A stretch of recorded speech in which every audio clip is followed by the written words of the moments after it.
Republicans have just come out against a bipartisan proposal to end surprise billing.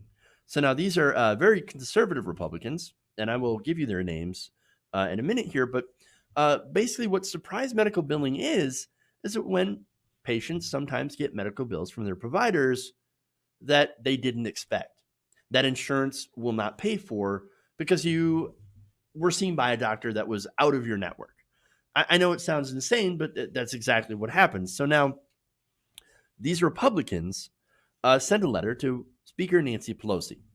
Pelosi, uh, I should say this letter, Pelosi had received this letter from 39 Republicans led by Andy Harris, which warned against passing a bill that would impose, they see as, quote, government dictated price controls on private negotiations between insurers and providers.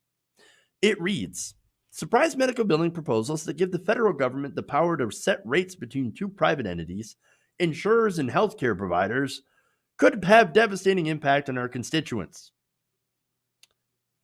Really? It could. Um, Now, this was signed by some of the most conservative Republicans in Congress, including Mark Meadows and Jim Jordan. Yeah, Jim Jordan. Now, here's the thing.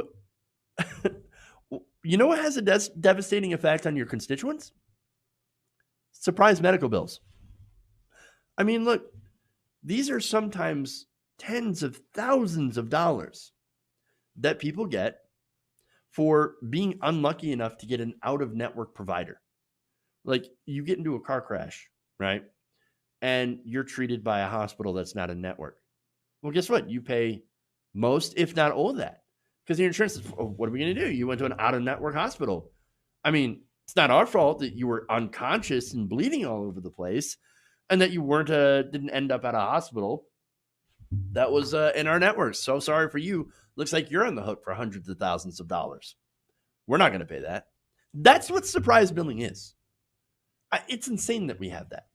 But that's part of our, unfortunately, part of our healthcare system.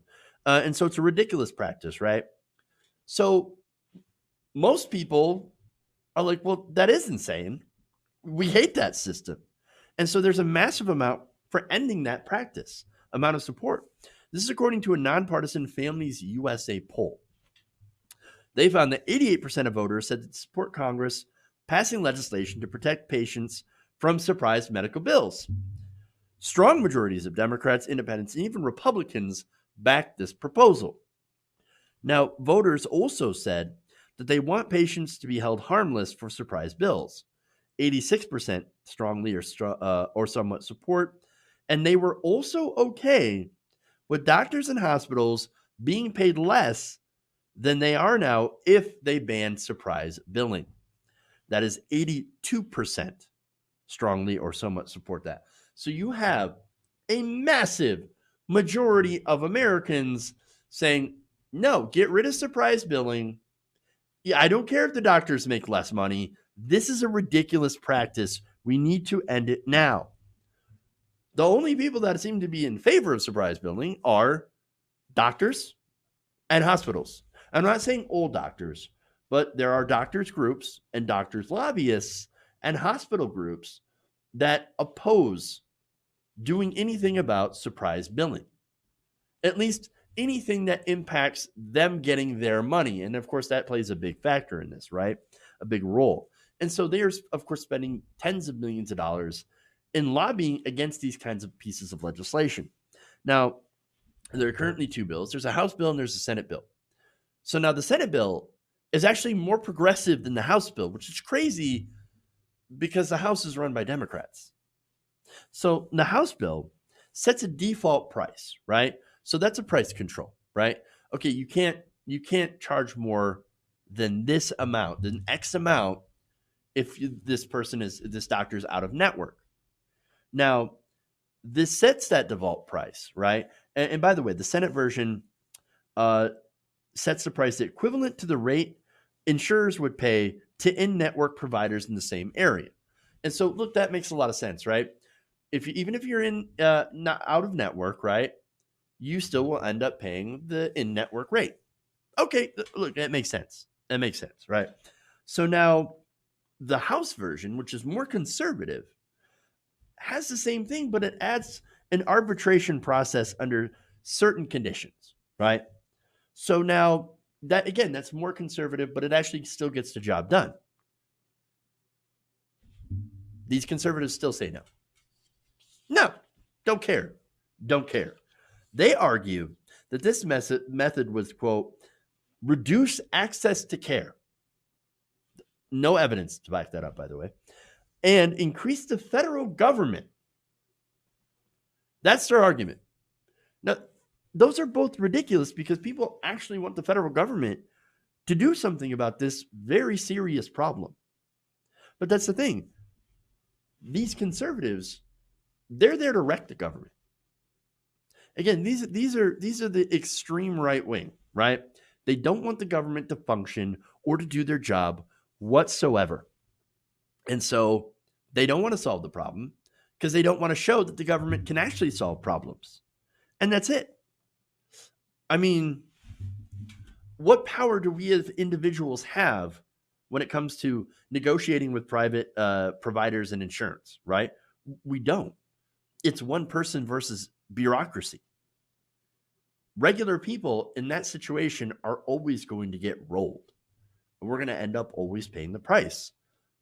Impacts to our credit score, impacts to our debt, people losing their entire life savings, people in Kansas, by the way, going to prison for medical debt because they, don't show up to court to beg the court to not make them pay that bill because they don't have the money for it.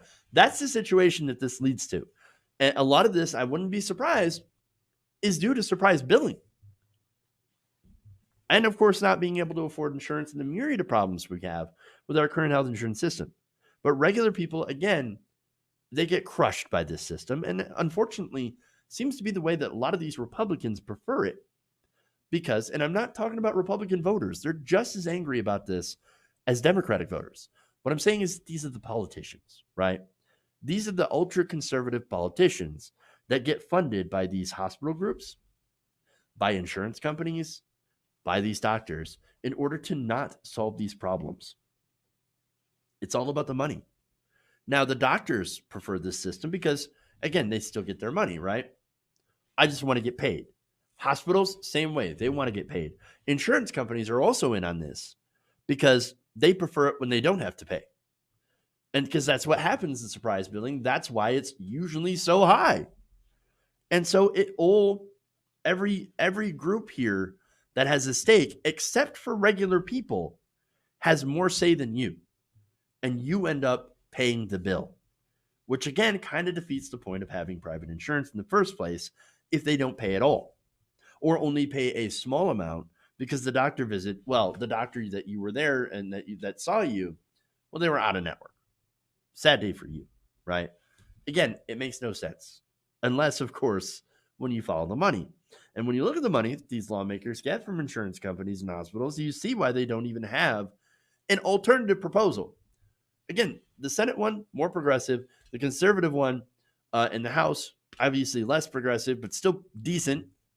No, we don't want that at all. We don't want any change. We want to keep the system as cruel as it is, and we do not have an alternative for you. Sorry, sad day, you're out of luck.